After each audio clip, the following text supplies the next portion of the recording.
Hi everyone, well, thanks for coming out. I'm so thrilled to talk about On-Farm Climate Action Fund. It's been a whirlwind of 8 months and we're pretty excited about the progress we made to date. So if you don't know, the On-Farm Climate Action Fund is really a greenhouse gas emission program. It's a federally funded program through Agriculture and Agri-Food Canada, and we're lucky enough to have 3 of those activities: nitrogen management, cover cropping, and rotational grazing. I'm going to talk today about 3 main categories and some of the learnings we've had to date. I'm going to talk about the network we have to deliver this program, some of the delivery results we've had, and what opportunities this might bring to Ardar and the community at large for Alberta. So there's kind of 2 networks we have. As you can see, AFSC delivers this. We have a national delivery network of everyone who's delivering this program. We're a part of that. So we work really closely with the Canola Council of Canada and also Saskatchewan, Manitoba as we're developing this program. So we have good networks with them.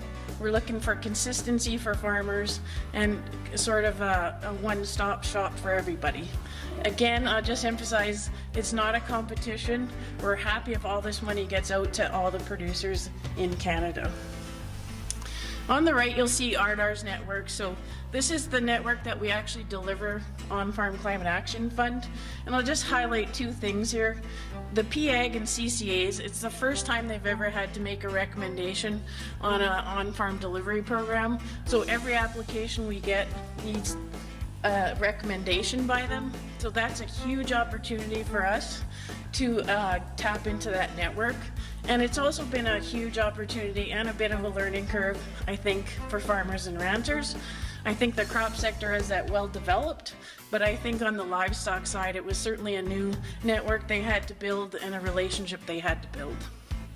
The other one I wanted to highlight on here was the Lakeland College and Olds College. We're all very familiar with them, but they're actually going to deliver certified training on our 3 programs areas.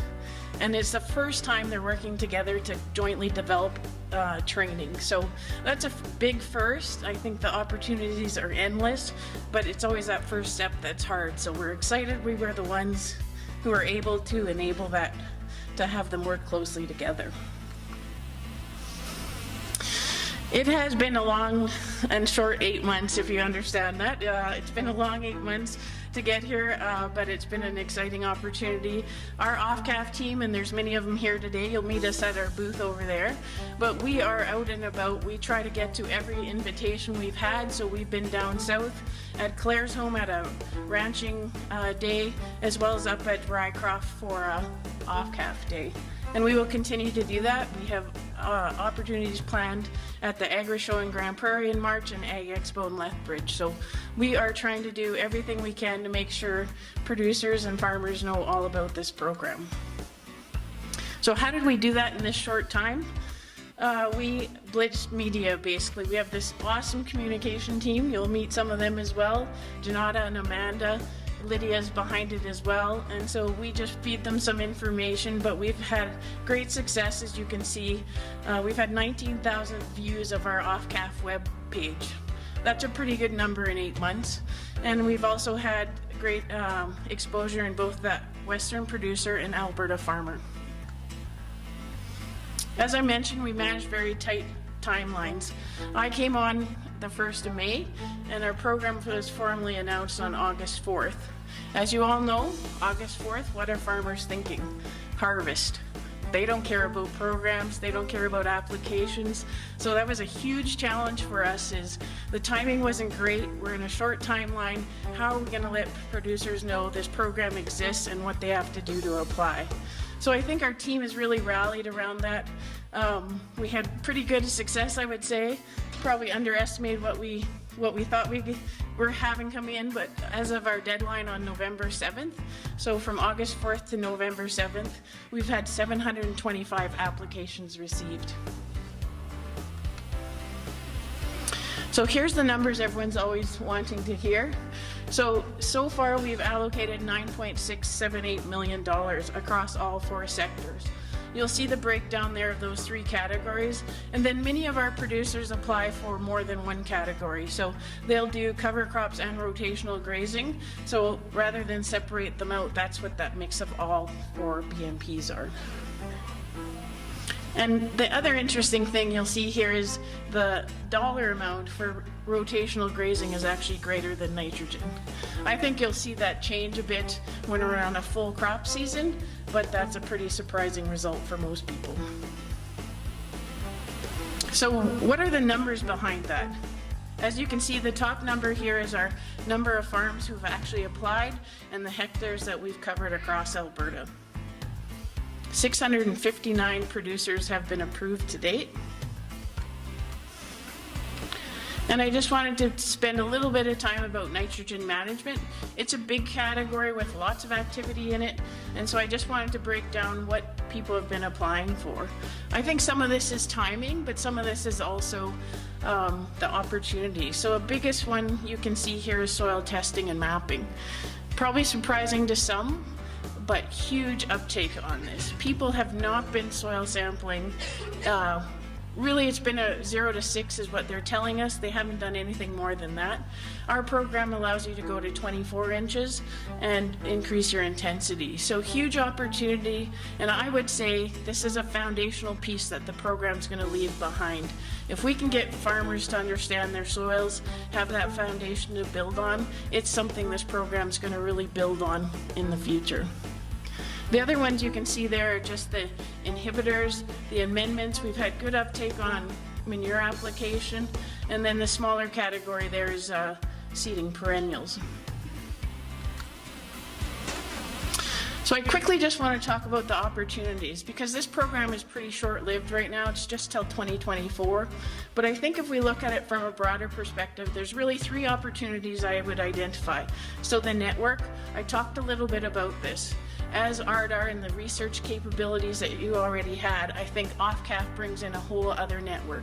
Right from the producer to the PAGs, certified crop advisors. Those are the people who are going to get this research out to farmers. And they're at our doorstep right now, every day, looking at our webpage. So I think that's a huge opportunity there, and they will help interpret that research for producers. And then data. Obviously on-farm management. We know lots about what farms are doing now. And as my team is fairly seasoned, I would say we're surprised every day at what's coming in, what's happening on farms. So there's some really great new stuff going on that you probably wouldn't expect. And we understand that. We know who the farmers are, and they're super thrilled to tell us their story.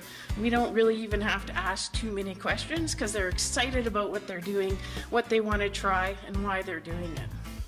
And then the other thing we can get out of this data is really regional priorities. So we can see that shift. What are the gaps? What are people trying? And what are they most interested in? And then I talk about gaps here. So ARDAR released their extension strategy, and I think this will identify some of those gaps. We've heard from producers, you know what, I did try variable rate mapping, but I didn't follow up with it. I didn't have the support, I wasn't really sure what to do with it, and so I didn't really follow through on it. That's a huge thing. We can sort of identify those gaps. Where are they? How do we fit that? And then tie that in with Clinton's team in terms of research and opportunities there. So I wanted to provide a producer's perspective on OFCAF.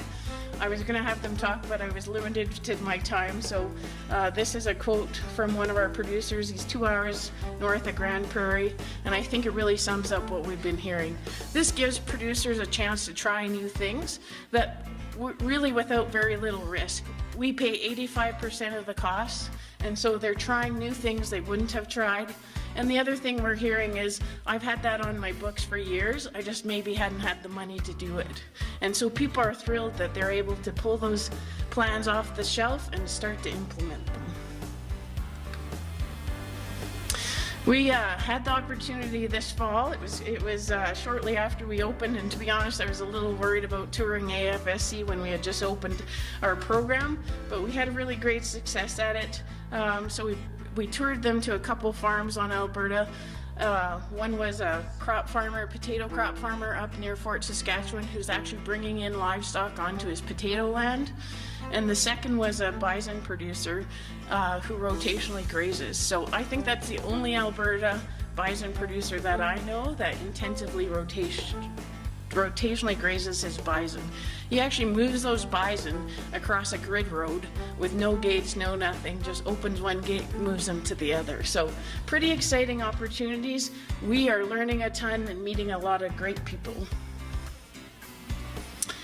So as I mentioned, we learn new things every day. So this is a video that was sent to us.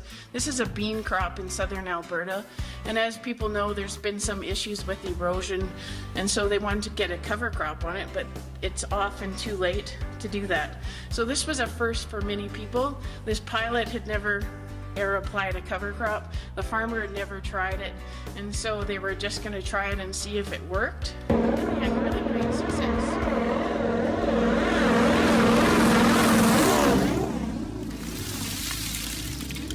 They just put it on with the plane, and then when they harvest the beans, it was enough of a process there that it covered the crop, and this is under irrigation, and so they got really established a great cover crop on bean land that's high at risk.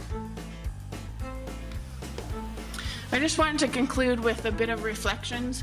I think I was having a good day here, but Alexis from Alberta Farmer happened to catch me on a good day, and here is my quote, but I think it really sums up both my team's perspective on this and why they really are engaged in this. The highlight of this program is really the producers. They're passionate, they're driven, they're forward thinking, and they always want to learn new things. And boy, we get to see that every day, and we get to just hear their stories. And so if we think agriculture isn't innovative, come and work with our program for a week, because we are learning a ton of great things, and people are really excited about the opportunity to try these things. So I'll just conclude that to say we're only 8 months in. Stay tuned, our story continues. And I just wanted to thank all the people behind the scenes. You'll see at our booth. You don't get to see them very often because I get to be the one up front. But we have been working super hard in 8 months to get up and doing everything we can to provide this program to farmers. So I just want to say thanks to them, both my team, communications and finance, Ardar. It's been just a great place to work, and super happy about the team we're delivering with. Thank you.